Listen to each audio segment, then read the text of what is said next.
નકલી પોલીસના નામે બે શખ્સો ઝડપી પાડવામાં શું છે સમગ્ર? તારીખ 12/6/2024 રાત્રિના 11 થી 12 યુનિવર્સિટી પોલીસ સ્ટેશનની હદમાં આવેલું સોપન લક્ઝરીઝ છે ક્રિકેટ ગ્રાઉન્ડ છે એની પાસે આ ગામના ફરિયાદી કિરીટભાઈ મનસુખભાઈ ખેડિયા તથા તેના 3 મિત્રો બેઠેલા હતા.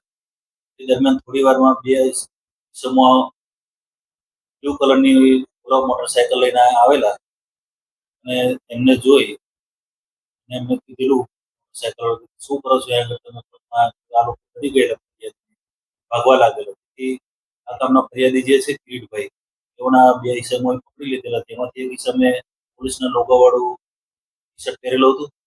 ત્યારબાદ બંને ઈસમોએ આને જણાવ્યું કે હું માલવીયા પોલીસમાંથી આવું છું, તમે શું કરતા હતા, તારા મિત્રોને બોલાવો તો તને માર મારવામાં આવશે ને જો તું તારી મોટરસાયકલ પણ અમે જમા કરી દઈશું, રિટર્ન કરી લઈશું અને પોલીસ સ્ટેશન લઈ જઈને તો તારા માર ના ખાવ તો 50,000 રૂપિયા તારે આપવા પડશે.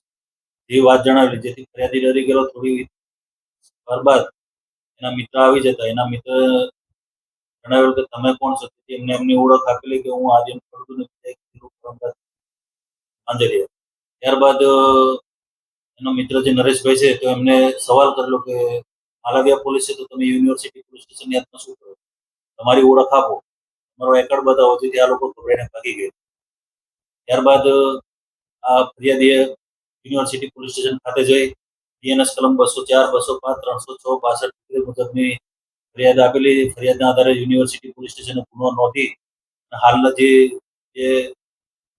નકલી પોલીસ જે રાજ્ય સેવકની ખોટી ઓળખ આપેલી એવા આર્યન ધીરજલાલ ફળદુ તેમજ પરમરાજ દિલીપભાઈ માજરે બેની ધરપકડ કરેલી છે અને કાયદેસરની કાર્યવાહી. હાલ તો ગુનાની તપાસ ચાલુ છે, પણ હાલ સુધી અગાઉ કોઈ ગુનાહિત કેસ જાણવા મળે. આ શખ્સો છે જે પોલીસની ત્યારે હાલ તો એમ બંનેની એકદમ 22 વર્ષની ઉંમરના બંને નવયુવાન છે. ખોટી રીતે પોલીસનો રોકો પાડવા માટે પણ આ કરી શક્યો. હાલ તપાસ ચાલુ છે. જેઓ પાસેથી તેમનો મોટરસાયકલ તેમજ જે પોલીસના લોગો વાળું જે ટી શર્ટ પહેર્યું હતું તે પણ હાલ